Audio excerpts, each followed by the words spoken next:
Hello, and welcome to another episode of Beyond the Parties, a show where we talk about politics, trying to stay away from the sort of back and forth political rhetoric that comes from the two-party system, and instead just try to focus on civil discussions and focusing on the issues and the candidates and the facts. And there's definitely opinion. I will definitely be sharing a lot of my own opinion, and feel free to disagree, but that's kind of the overall goal is staying away from the political diatribe of, Republican, Democratic back and forth, and just trying to bring politics back to actual, civil discussion. And speaking of the two party system, that's definitely what I want to talk about a little bit today. Mostly how the two party system has sort of been breaking the Constitution. Because the two party system as it is today is obviously not something that was conceived of when the Constitution was originally written. You have George Washington warning against political parties as a whole in, his farewell address, and James Madison, the father of the U.S. Constitution, warned against political parties too, but also did maintain that you kind of needed them if you're going to have a free country. Not necessarily that you needed them, but that there isn't much you can do about them. Like, political parties are going to form, and you can't just get rid of them, or, if you try to, that would be a huge violation of free speech, and it would be infringing on people's liberties to be able to organize. And so that's just kind of what we have. Obviously, the two party system has morphed and changed. We have a very different set of two parties now than we did, say, uh, a good chunk of the history of the country. And I would even say, like, the Republicans and the Democrats are very different now than they were even like 50 years ago or 100 years ago. But moving on from that, basically, when it comes to the two party system, there's a couple of specific ways that I personally feel have sort of broken the system in the way the two party system operates. What I mean is, you had certain checks and balances within the Constitution that are now kind of being broken, because the two party system just doesn't really mesh well with the way the document as a whole was originally written, and the way the systems that were put in place were originally supposed to operate. So getting into that a little bit, I would say the one big example of how the two party system is sort of breaking the way the Constitution was supposed to work and the way these original systems were supposed to work is the Electoral College, which I know is everyone's absolute favorite topic. And when it comes to the Electoral College, there is definitely a lot of debate. Some people really love it and think we need to keep it. Some people really hate it and think we need to get rid of it. If you look at the people who love it and hate it, it usually tends to depend on whether those people feel that their party are benefiting from it most. When it comes to the Electoral College, you've typically had the Republican Party benefiting from the system most, in just the way that, when it comes to the popular vote, the Republican Party has tended to win some elections, while losing the popular vote, but winning the actual electoral vote. And so a lot of the times they'll be the ones who really support the Electoral College and think it's an important foundation of our country, whereas Democrats, who will be winning those popular votes, will tend to not be as happy with it. And so, again, it's something that marks, it comes down straight on party lines, as many issues seem to do nowadays. But uh, my intention here isn't going to be going super in depth into that aspect of it. I want to talk more about how the two party system as a whole is really broken the way the Electoral College was supposed to work just in general. So when the Electoral College was formed, the intention, and in a lot of ways it still somewhat works this way, was that you do not vote for the President of the United States. In the United States, we do not have a popular vote for president. And that's part of why a lot of people get really confused as to what exactly the Electoral College is and what really is its purpose, because we'll have a popular vote, then we'll have the electoral vote.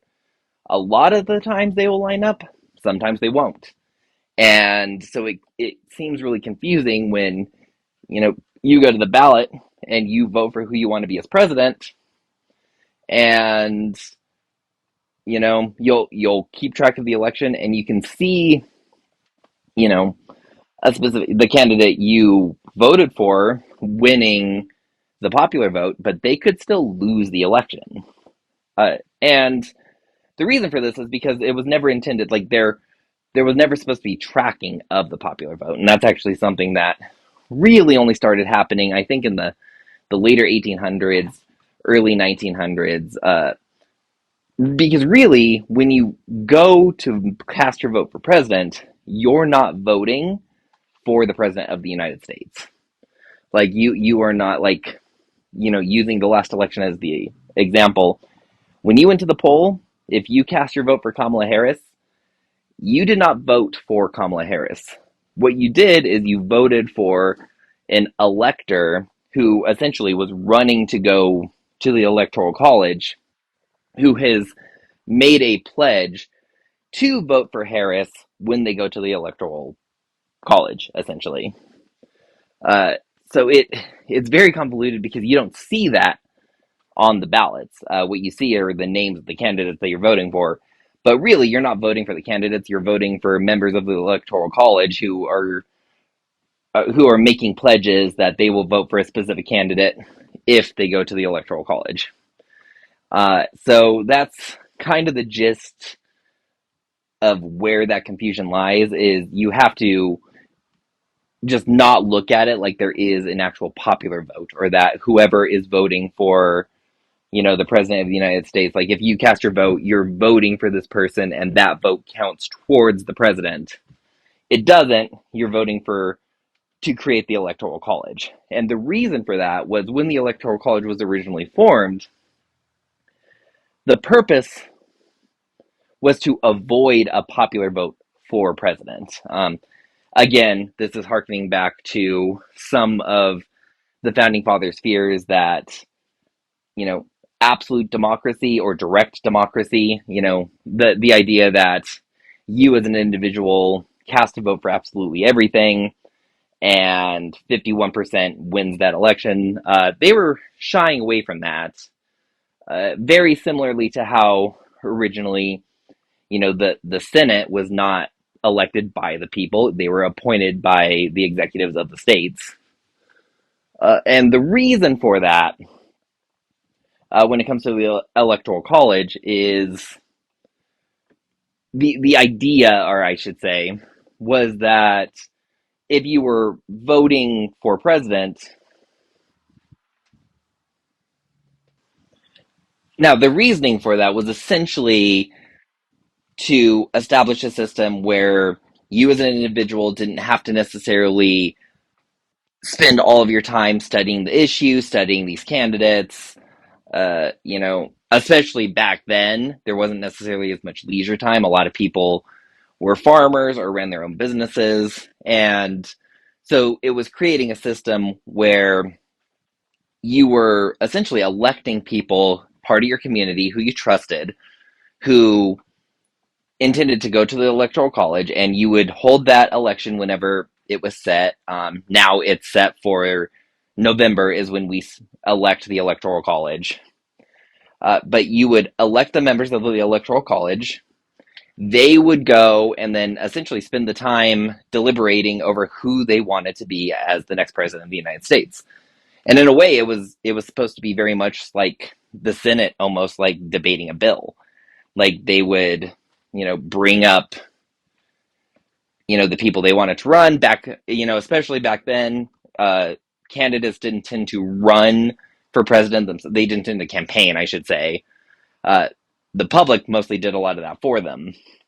But these people in the electoral college would sit and they would deliberate, they would debate, they would bring up, the pros and cons of each candidate, they would discuss, they would argue about it.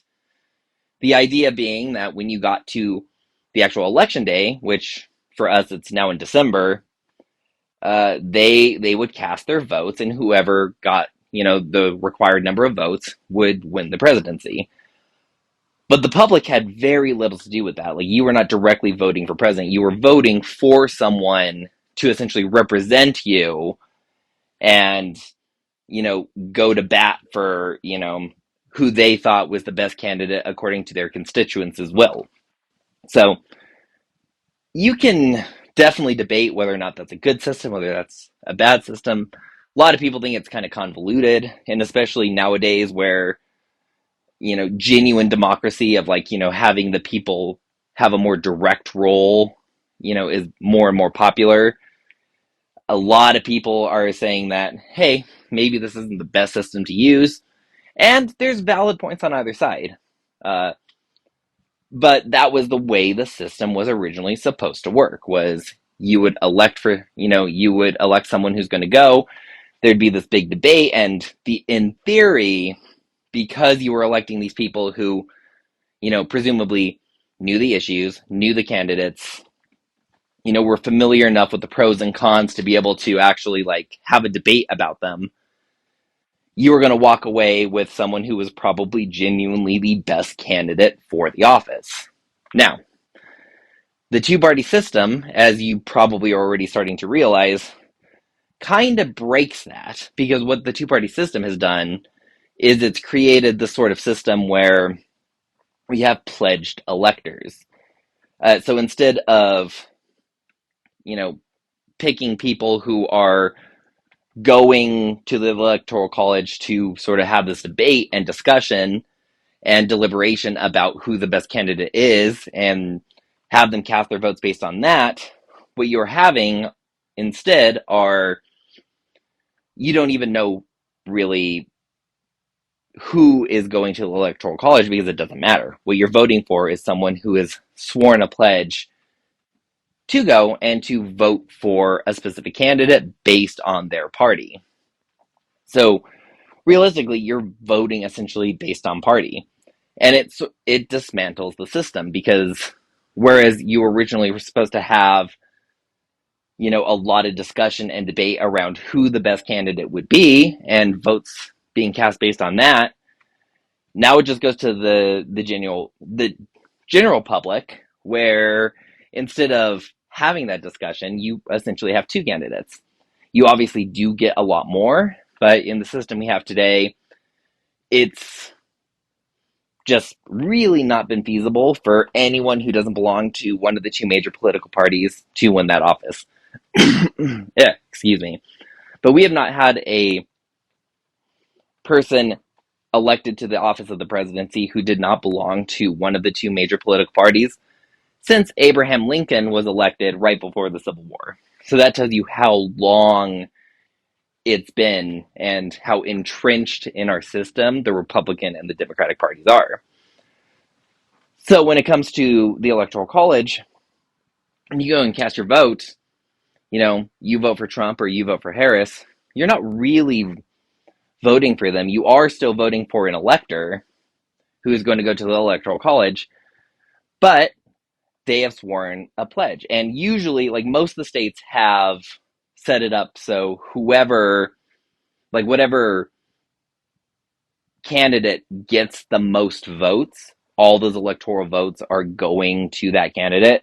There's a couple of exceptions, but for the most part, if you're living in a state and Kamala Harris wins the most of the votes, all the electors who are going to the Electoral College are all going to be the electors who have pledged their votes to Harris. And that's just kind of the way it works. There's no deliberation. There's no debate. The formal finalizing of the vote, in December is kind of more of a formality. Like we vote for the Electoral College in November. There was supposed to be this time where they could debate and discuss who should be president, and then they would cast their votes in December. That casting of their votes still happens, but it's really just more of a formality at this point because we already know who's going to win based on the fact that we know which pledged electors are going to the Electoral College. And so we already know which way their votes are going to swing.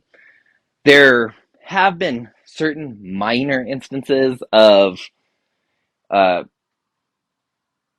basically like rogue electors, people who have gone against that. It's pretty rare, and that's because there's typically penalties placed on anyone who doesn't follow their pledge, which just goes to show how different the Electoral College itself works.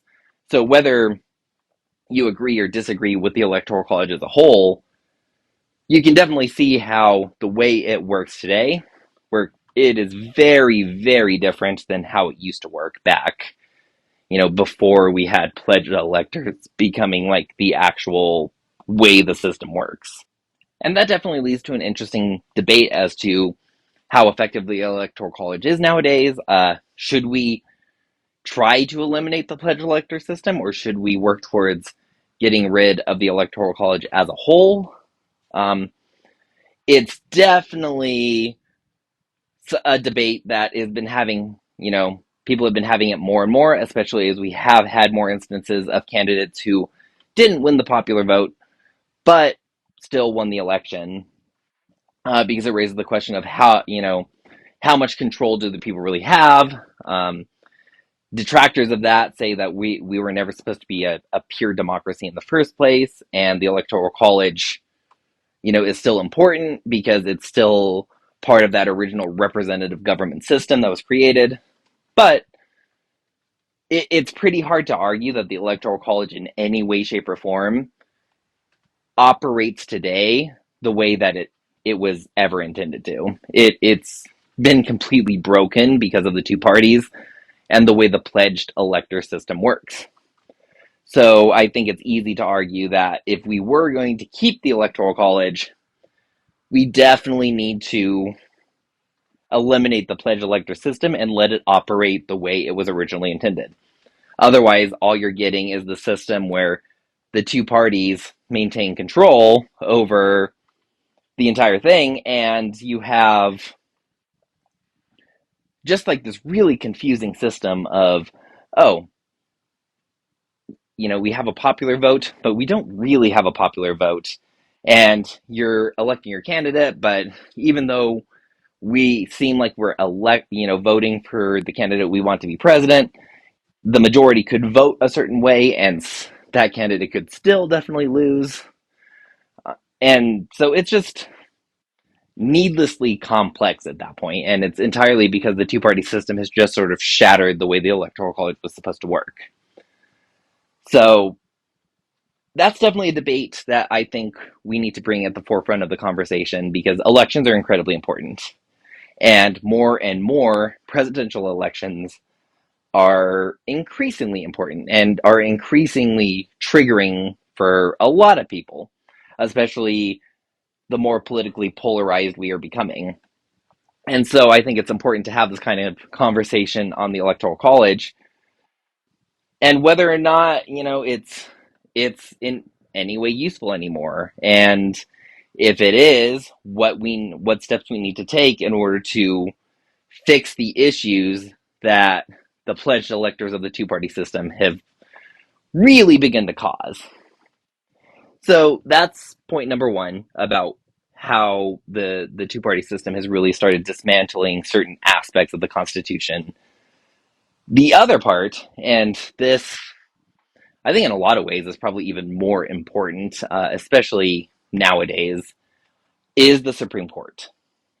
So the Supreme Court, the idea behind it is essentially it was to create a judicial body, so that way you didn't have the judicial authority of the government lying with Congress or lying with the president or the executive branch. It was all about separation of powers. You didn't want, for instance, the president to be able to just change the meaning of the Constitution or change the meaning of the laws to fit whatever he just wanted to be. You didn't want Congress or the president getting to have ultimate judicial authority if one of the states were sued, or if the federal government were sued, or if there were conflicts between the states. Like, it was all about separating that power. Now, the Supreme Court, as it was originally envisioned, was the weakest of the three forms of government, or the three branches of government, I should say. Like, the whole purpose of it wasn't to create, like, a powerful body that more or less can create its own laws in a way. It was to essentially just take the judicial power and put it in a different body, so you didn't have that power lying with Congress or the president. It was all about checks and balances and trying to keep any one branch of government from being too incredibly powerful over the others. And overall, that's definitely a good thing, because you want that separation of powers and you want extra checks and balances, because that's what keeps the government from becoming too powerful. Governments, by their very nature, try to increase their power, try to increase their authority, and creating more and more checks and balances are what you need in order to be able to stop that from happening. So you have this sort of body where you have the Supreme Court, and the number is not set in the Constitution. It's fluctuated. It's had different numbers over time. Right now, we are set at 9 people being a part of the Supreme Court, and the justices in the Supreme Court are in there for life. Now, the idea behind that was you would have people who have a lot of experience, a lot of wisdom, a lot of knowledge, and you wouldn't have to worry about corruption because you wouldn't have to worry about any sort of campaigning. You wouldn't have to worry about people like actively always trying to become a part of the Supreme Court, because nobody would really know when openings were even going to happen. And then you would also have people who, over time within the body, just gain more and more experience and wisdom. And it was supposed to be a check on corruption. Now, you could debate all day long whether or not that actually works, or whether we should keep justices in for life. But as of right now, and as it's written in the Constitution, that's how it is, and that's how it's always been. Now, they become, if there's a vacancy on the Supreme Court, the presidency gets to nominate, and then you just need a simple majority of the Senate to confirm the nominee. So you just, at this point, need 51 senators to be able to actually confirm someone to the Senate. So the idea was that you would have both the executive and the legislative have a hand in picking who was going to be in the Supreme Court. And that was supposed to be another check on power. It was supposed to make sure that you didn't just have the president getting to pick whoever he wanted to on the Supreme Court. And it was to avoid, the Senate having, the sole power to be able to pick someone into the Supreme Court who could then just interpret the law, I guess, as however they wanted to. The check was definitely much more on the president, but it also prevents, the Senate from having control, that much more control over their own laws. Because if they pass a law that is, unconstitutional, for instance, you didn't want them to be able to pass a law that's unconstitutional, have that go to the Supreme Court, and then have justices that were stacked by the Supreme Court to just say, oh, what, that's fine. Like, the Constitution actually does allow it. So you can see, like, how that would be dangerous. But the issue with the two-party system is that's basically what is going on. Because when you have the two-party system as entrenched in our system as it is, you have both parties that very strongly have an agenda. That agenda doesn't necessarily always lie with the Constitution or the laws of the country. It tends to lie much more with, wanting to get what they want done, kind of regardless. And so, whereas the Supreme Court was supposed to be an independent body that wasn't politically aligned and that stuck to the the text of the law, when you have a two-party system that is all about trying to gain as much control over the government as possible, you run into the danger of having, for instance, a president who belongs to one political party and a Senate that belongs to the same political party. And the president can then pick someone for the Supreme Court that aligns with those political views and that he knows will tend to side more in favor of those views. And then you'll have, a Senate that will do the exact same thing. And this is something a lot of people like to point fingers at. This isn't like a hot take. This isn't like new information. But both parties tend to point to the other party and accuse them of trying to stack the Supreme Court or trying to manipulate the Supreme Court into siding with its views. And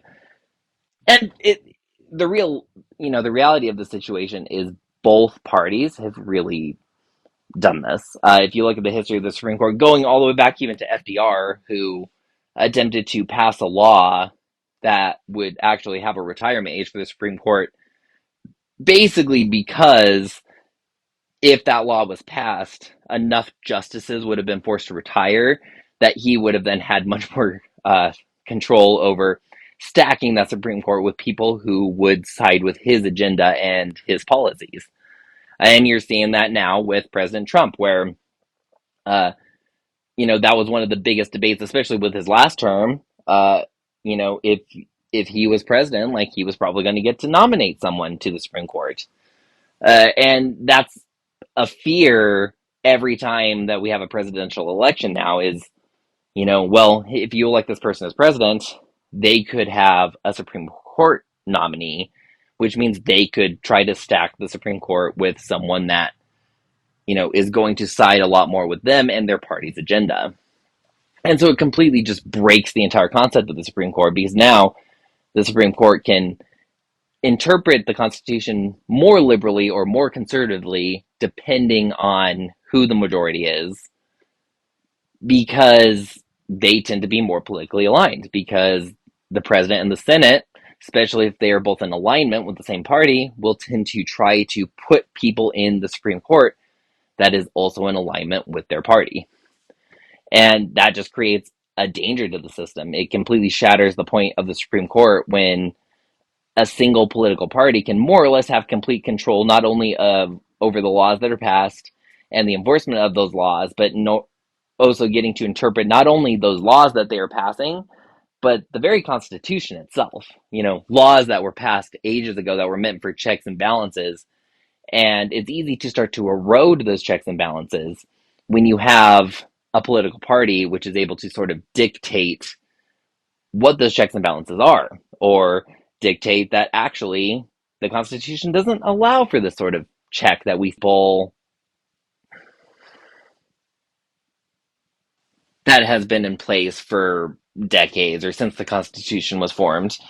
And you also have the fun little talking point of if the Senate and the president aren't aligned, of accusing the Senate of trying to obstruct the system, even though really these checks and balances were put in place for the government to fight each other. They're supposed to struggle with trying to gain their power. They're supposed to not be in complete alignment. Like you're supposed to have them combating each other, because if they're busy fighting each other for control, neither one branch, one single branch cannot get all the control, and let alone the entire federal government being able to expand and gain more and more control. And so that's why these checks and balances are important. And so it can be kind of scary when you see how easy it is now, if you have, a president and a Congress that are aligned, they can take over the Supreme Court pretty easily. All they have to do is wait for vacancies within the Supreme Court, which definitely take a while, but all it takes is like the right time where someone chooses to retire or someone passes away, and then all of a sudden you have another person who is politically aligned with one of the political parties, even though they won't openly acknowledge it. And yeah, then you have more and more cases that will lean one way or the other and just slowly start to erode checks and balances. A good example of this is the recent court case where it was determined that the President of the United States has immunity under the law. That case was decided by a Supreme Court, which is much more politically aligned with the Republican Party. And so, yeah, they tended to agree because it was saving the potential, the previous Republican president who was potentially going to be, again, the next Republican president. And I think it's probably safe to say that that was never an intention with the founding fathers or in the Constitution to grant the President of the United States that sort of immunity under the law, because the entire concept of a Constitution and really American government as a whole is no single person is above the law. But that was passed. And now that is something that is more or less, even though the Supreme Court cannot technically pass laws because they are not the legislative, their rulings typically have the force of law. Like if they decide something, unless if another case comes and overturns it, kind of like what you saw with the overturning of Roe v. Wade, uh, they are pretty much established as, whatever they rule, that is just the way things are. However they interpret the Constitution, that's how it's, supposed to be interpreted. And that's why it's so dangerous to allow a single political party to have that sort of control over the Supreme Court, is because it creates just a politically biased body that can reinterpret the very system to sort of match just with whatever they want. Now, I don't know what exactly the perfect solution is here because, I do agree with Madison that you can't really step in and start banning political parties, obviously, and I would never want to, because that is a violation of free speech. It's a violation of being able to organize and assemble. And I don't know what the solution is to put another check on the Supreme Court. The Supreme Court is probably the body that has the least amount of checks from the other two branches. I think a big reason for that is probably because, as originally envisioned, it was supposed to be just a very weak body that was meant to just be a court that the judicial authority resided in, so that way it wasn't within one of the other two branches. Like, it wasn't supposed to have a lot of power at all. Obviously, over the past several decades, and really even starting from pretty much the beginning of the country, it's really started to expand its power. But ultimately, I think it's a discussion we need to start having, because we really need to start figuring out how to stop this, from continuing. We need to figure out how to place a check on the court and on one single political party's ability to take control of the court and reinterpret the Constitution to erode the checks and balances that have kept this the freest nation in the world for, the past couple hundred years. And so, yeah, those are just a couple of examples that I have as to what exactly I mean when I say the two party system has really started to break the Constitution. And I not really started to break, because realistically, this is stuff that has been going on for a while, especially with the Supreme Court. I would say it's probably gotten worse and worse as time has gone on, especially over the past few decades. But we have a system now where everything is pretty much dictated by the two parties. They are so entrenched with our system, and both parties are pretty corrupt.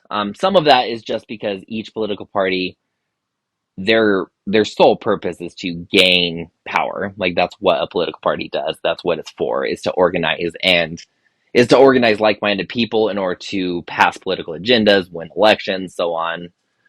So it's just in the nature of a political party. But both parties have vastly different ideas of what the Constitution means, what our country should look like. Some of them are very good ideas, and some of them are ideas that, involve eroding checks and balances or increasing government authority. And so when you have one of those parties being able to take control of all three branches of government, it creates a bit of a danger, because then they have control essentially over what the Constitution itself means. And when that happens, then you end up with the government basically being able to do whatever it wants without having any checks. And that's a big reason why people are getting so fearful over, who is elected president, who can be put into the Supreme Court, who are we putting into Congress, because it's like the government is becoming so powerful that it really is dangerous, and it really matters who is getting elected, especially when the people we are electing can then use their political power to erode the safety measures that have been put in place that keep us a free nation. So I don't necessarily know all the right answers here. And I definitely, a big part of what I want to do here is just start opening up the discussion and really have the country as a whole start talking about this, because ultimately it's going to be the people who need to rein in the two political parties and restore these checks and balances. We can't rely on the government to do that. We can't rely on one political party to place that check on the other political party, because that will never work, because ultimately they both are, they both want power. That's the nature of the parties. That's why you have a framework that keeps the government in check, because otherwise it naturally wants to keep expanding. And so we as a nation need to start having a national discussion over what steps need to be taken in order to place checks just on these two parties in general, because they really have sort of broken the system, partly just by their nature, like the Electoral College. Like, the minute you start introducing pledged electors, the Electoral College stops working entirely like how it was supposed to. And then you have even more dangerous situations like the Supreme Court, where, if you have a Congress and a president who are politically aligned, then you're going to end up with a Supreme Court that is politically aligned in that direction, assuming they're able to get the nominees. And the Supreme Court itself becomes a battle by both political parties to try to maintain control. And that was never what it was designed for.